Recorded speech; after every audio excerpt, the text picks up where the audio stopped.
Hey, what's up guys? Welcome back, and this is HD, still stopping Sopa and Peepa, as you guys can see.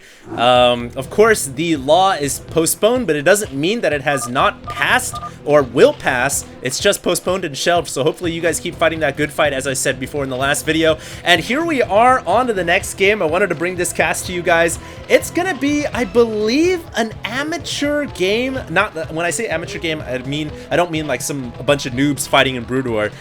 What I mean to say is this is going to be a game of high-level players, but not necessarily recognized as pro players. However, having said that, this replay apparently got a lot of rave reviews, and so I wanted to bring it to you guys before I move on and casting StarCraft 2 again. And here we have Fokins. I believe this is Fokins, the orange Zerg down in the bottom right-hand corner. He is going to be playing against a Terran, coincidentally or interestingly named MVP, so this should be pretty cool. We'll have to see what happens. The map is humongous. Oh my god, we've got the natural here, closed off into the natural, no secret entrances or anything like that that I can see, so it should be a pretty standard map at that. And we'll have to see how this replay is going to go. A Terran versus Zerg, always a matchup that I always want to see. And as I said before, this is not necessarily a pro replay by any means, but the title of this replay to the site when it was uploaded was sick replay, and apparently a lot of people leaving comments saying this game is absolutely sick. So we'll have to see what happens. I'm definitely interested, and of course it's the good old days of BroodWar. So here comes Fokins, who is bringing out one of his drones, two of his drones actually, and he may actually be throwing down a double hatch here before spawning pool, or he might just be sending that secondary drone out to prevent a block and to scout. Not too sure yet, we'll have to see. And I think it's just going to be for scouting purposes, because the SCV has made its way across the map, and the drone looks like it's going off for a scout at the same time. So yeah, I think we're just gonna have a macro game here with the hatchery and spawning pool on the way right now. I don't know if you guys read Reddit at all or keep up to date with the Blizzard news, as most of you guys should, but if you don't, Blizzard recently posted their balanced discussion, if you will, on their website, and Reddit went ahead and upvoted that and made it really big. A lot of people have been reading about that, and apparently Blizzard has been, keeping up to date with what we want as a community with regards to StarCraft 2. They did note that mass mutalisks are very, very powerful against Protoss, and they might be addressing that change before Heart of the Storm comes out, which I actually think they should. I don't think they should just leave the game until Heart of the Storm comes out and then begin doing balance changes. They also said that Protoss, they agreed that at the lower levels seems to be pretty weak. At the high levels, not so much, but they want to address more low-level play. They don't feel like high-level play is that bad right now. They think that it's pretty well balanced. So that's a good thing, I think, for Blizzard to go ahead and start to address some of the concerns that we as a community have at the Diamond, the Platinum, even the low Masters level, because the game is very, very hard to play, and anything you can do to make it more I hesitate to say easy, because a lot of people will be angry about that, but anything you can do to make the game so that it's more accessible to casual players, I think is a good thing. I think the larger the fan base at the bottom of the pyramid, the better it is for the top. You've got to have a good foundation to make a successful game. So Blizzard is out there hearing the feedback from the community. I also think they said something about the carrier. They want to take it out and replace it in Heart of the Swarm. Not the most popular decision. I love the carrier. It's been around since BroodWar, and I hope they don't mess it up too bad. I also hope they don't take out the mothership either. This is like a full-on Protoss discussion in a game that doesn't even have Protoss. But I hope they don't take out the mothership, because as of recently, I definitely feel like Protoss players have found how to make the mothership more usable, even at the high level. And you'll see Kiwikaki do this, you'll see Whiter do this, you'll see a lot of big name Protosses bringing out the mothership, not in PvT, but in PvZ. And I think it's absolutely essential that the mothership becomes a primary unit that you can use in the late game, and it has kind of become that unit, that go-to unit. So I hope that Blizzard keeps that in mind and they don't mess up the mothership, because it's certainly, recall, invisibility, and the vortex have all been huge in high-profile games this year, so or last year even. So we'll have to see what Blizzard does about that. But yeah, getting back to this game at hand, it looks like MVP is got 1-2 barracks, academy down, engineering bay. It looks like he's going to go for an all-out bio build here, guys. And, you know, judging from the way the guys have played so far, I would have to say that this is a pretty high-level game. Granted, not super pro, but at the very least, I would say top level or semi-pro. And we'll have to see how this is going to go out. Medic's now on the field, which of course is the grounded version of the medevac that we have today. But the medic is still a great unit to have in your composition. I think back in the days, somebody did a calculation and they said it's always good to have 1 medic per 4 or 5 marines. That's how your medics are going to be most efficient and your marines are going to have the most survivability without sacrificing too much in economy for medics.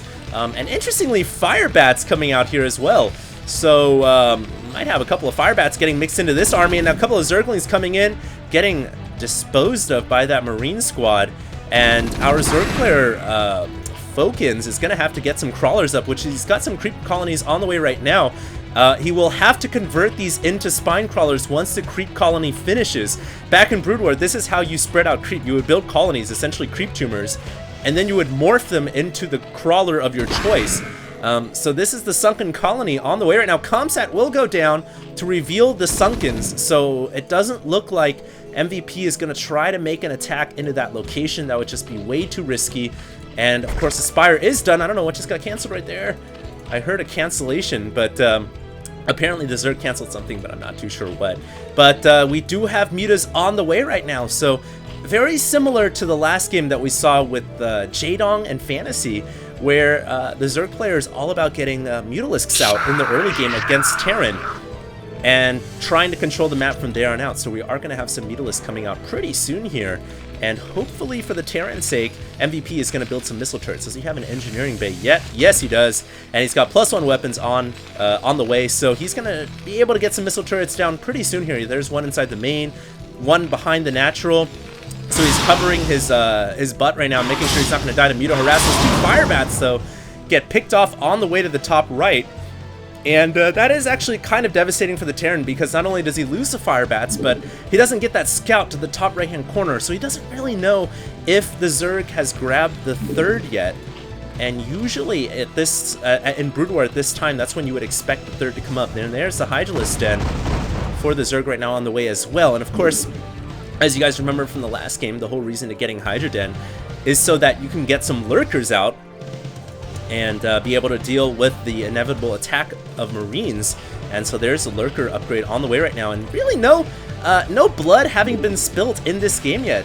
It's been so far a pretty casual game, not too much action, but like I said before, this game was titled Sick Replay, so hopefully we're gonna see some sick stuff pretty soon. These Mutas trying to get in there to pick off that turret. Will they be able to do it? Yes, they will. So that's not too shabby at all, but now there are 3 turrets shooting all at once. I don't think a single Muta has died yet, and I love what Fokins has done right now. He's pulled away a Mutalisk at 7 HP so that it won't die, and he's going to keep that alive, and of course it will regenerate over time. 1 Mutalisk also running into the Marines coming out there, so our Zerg player is going to have to be very careful how he deals with the situation. I would say wait for Stim to wear off and then attack. He actually ended up losing a Mutalisk right there because he tried to attack before Stim was finished. And so carelessly losing 1 Muta, and right now trying to delay this Marine push out right now. You guys can see he's also sending Hydras to the top right, and the whole reason behind this is because the Zerg has to defend that top right hatchery from this Marine strike force, and the best way to do that at this stage in the game, most commonly seen, is lurkers. So that's why you see these two Hydras being converted into lurkers to cover this narrow ramp. And you might be wondering, well, what about the natural? Well, the natural is covered by spine crawlers and reinforcements. So the Zerg player covering everything here, crossing his T's, dotting his I's, looking very solid, and he's still got the Muta clump in the middle of the map, but he's got to be careful because MVP is coming at him with these Marines. It looks like just a full-on stim right there. He's also got to be careful about over-stimming, just like in BroodWar. But There's a medic also healing an SCV at the same time. Mutalisk coming in. Oh, they're gonna pick the science vessel! Oh my god! That is a huge blow! And considering there are 3 siege tanks here, this is actually a lot more siege tanks than you would normally see in Terran vs. Zerg in BroodWar. Considering that there's so many tanks on the ground, that vessel was even more important. Because all that gas was invested into tanks, you're not gonna see as many vessels. And science vessels in StarCraft BroodWar are absolutely critical in Terran vs. Zerg. So losing that science vessel right there is gonna hurt MVP so badly. He just made a huge blunder. Now, can the Zerg player capitalize or not? He's trying to find an opening to the... Well, he's actually maybe setting up a flank here as he's got his Mutalisks and his Zerglings to the left. But I don't think he's got enough units here to destroy this Marine ball. No, he does not. And the siege tanks are starting to make their way across the map, but they've got to cross this line of lurkers. And we'll have to see if they're going to be able to do it or not. He's running into the lurkers. Oh, wow, but he gets the Marines spread out. Look at the spread on those lurkers. And he ends up picking all 4 lurkers off for only about 8 or 9 Marines. So pretty good right there from our Terran player. But he's got to be careful. If he loses too many Marines, these tanks are going to be so exposed. And one of the tanks are going to go down. That's a huge cost right there. So, Fokin's actually coming back in this game a little bit by picking off that tank. Any tank he can get right now is going to be pretty nice to get. And he tries to get the Marine reinforcements as they're coming in to regroup with that army.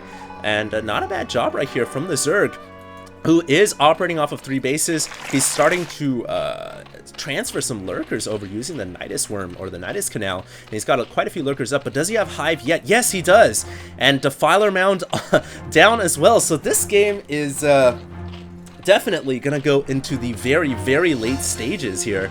And we're going to have the late game Terran vs. Zerg style where you're going to have Dark Swarm, you're going to have hopefully more science vessels, and to counter Dark Storm, a lot of times Terran players will bring out Vultures as well. Their attack does kind of work again under Dark Storm, and on top of that you can harass very quickly with these speedy units too. So there we see MVP trying to maneuver some Vultures to the top right-hand corner, but he gets shut down by that Mutaclump. The Mutaclump running next to the vessel once again, but this time that vessel is protected by a huge group of Marines, and so that vessel is not in danger of going down unless he runs it up to the... Oh my goodness! Taking some damage right there, losing 1/4 of HP on that vessel, and now there's an opening for these Mutalisks to do some work in the back of the 3rd. This is a newly established expansion for the Terran player, and any SCVs he can get right now are going to be prime for the Zerg. For obvious reasons, kill off the SCVs, you limit the Terran economy, which, by the way, right now, Mr. MVP is at 134 supply. Let's check a look on the Zerg player. He's at 108, but this is the interesting thing about BroodWar. A Zerg player in the mid-game can actually be undersupplied at the Terran and still win. And the reason for that is because of the Defiler and because of Dark Swarm. Dark Swarm is the absolute equalizer in Zerg versus Terran back in the old days. So at this point in the game, the Zerg I don't think is behind at all. I think he is in control of this game, but he cannot afford to lose any bases or any drones, and he's got lurkers at a really good spot over there on the right. He's also warding away the Vultures like a shepherd on sheep, using those meters to push them away and round them around. Well done right there. And finally, we have Mr. MVP starting to throw down some spider mines. That's going to be pretty helpful. A couple of Marines going over to the left side, but those Zerglings are going to be able to prevent any command center that is thinking about going down over there. And in the meantime, towards the north, our Zerg player Fokins is doing a great job continuing to harass with these Mutalisks. And, you know, one thing to note here is he hasn't been building a lot of mutas. I mean, honestly, this is his Mutaclump since the beginning of the game. Check the kills on these mutas, man. 6 kills, and 5 kills. So yeah, these mutas haven't really been reinforced at all. In fact, what our Zerg player Fokins has been doing this entire time has been amassing a ground army of Lurkers, Zerglings, and Defilers. And I would not be surprised to see Ultras coming up pretty soon here as well. There is a Consume being used so the Defiler has enough energy for a Swarm or Plague. But yeah, is there an Ultra Cavern down? No, there is not. Surprising there that our Zerg hasn't decided to go into Ultralisk mode yet, but I would imagine he will pretty soon here. He's still doing a great job, though, of just controlling his side of the map, preventing the Terran from getting in and harassing his expansions, even though you know, even though MVP has been laying down a lot of spider mines and he's got good map presence, he's still been doing a good job defending the harass. But eventually, just like in StarCraft 2, you're going to have a big battle. And I think Mr. MVP is thinking about doing just that right now, because he's got a lot of tanks rolling around on the ground right now, really focusing more on tanks than science vessels, which is interesting. Now he's not, because of the lack of science vessels, he's not going to be able to deal with defilers nearly as well. And in fact, he was able to swarm a defiler down here, but not before the defiler got off 2 swarms. So that's good for the Zerg player that he was able to get the swarms off to protect that bottom position. But now he is out of position to dealing with any offensive to the top right-hand corner of the map, and it looks like Mr. MVP is thinking about attacking up there right now. There are some Scourge up in the air, though. Those Scourge, will they be able to hit the Science Vessels? No, they will not. And that is a very effective way of dealing with the Science Vessels as well. 2 Scourge per vessel is all you need. And now the game really coming down to possibly concluding as Mr. MVP here is moving around the map and thinking about making an attack here. Fokins, what is he going to do? Is he going to be able to get Ultras out in time? I'm still surprised he doesn't have an Ultras Cavern down at all. He's really just going to stick with Lurker and Zerglings. That's very interesting. Huh. Lurker, Zergling, and that's about it. He hasn't made more Mutalisks or anything like that. He's picking off some of these Spider Mines with these Muta clumps. But nothing too serious so far in this game. There are some spider mines outside of the Zerg expansions and the main, but those Hydras should be able to clear that up pretty easily. In fact, that one Zergling taking a hit for the team right there, which is absolutely okay, considering a Zergling is only 25 minerals. But yeah, it looks like our Terran player MVP is maxed now. He is at 199 supply. He's also on 1, 2, 3, 4, 5 bases. So it is definitely time to move out here and make something happen. His mech is at 1-1 as well, and he has got an absolutely scary ground army. We'll have to see if our 179 supply Zerg player Fokins is going to be able to deal with this or not. And here we go. Science vessels coming in, detecting the Lurkers underground. All the tanks are sieged up, ladies and gentlemen. That's a lot of potential damage, but then the swarm comes in. The swarm comes in to save the Lurkers. And now that there's a swarm there, oh, the Spider Mine. The Spider Mine will kill a Zerg unit. You have to, under the Darkstorm, you have to remember that the Darkstorm only protects from missile-based attacks, not from melee-based attacks. And so that Spider Mine is effective under the Dark Swarm, and we have Fokins trying to come in here under the Swarm. He is going to be able to get in there with the final Swarm, and now as Lurkers underground, they are invulnerable under the Dark Swarm, and that is going to force all these siege tanks to back up out of there. Well done. Good defensive posture from the Zerg, and now he's going to be able to reclaim some lost ground. What a game so far between these two guys, and you know, 17 minutes in so far. No real decision as to who's going to win this game. Another Irradiate going down on the Defiler, but not before the Defiler gets its final breath out. The final breath, its Dark Swarm, to continue repelling this Terran attack.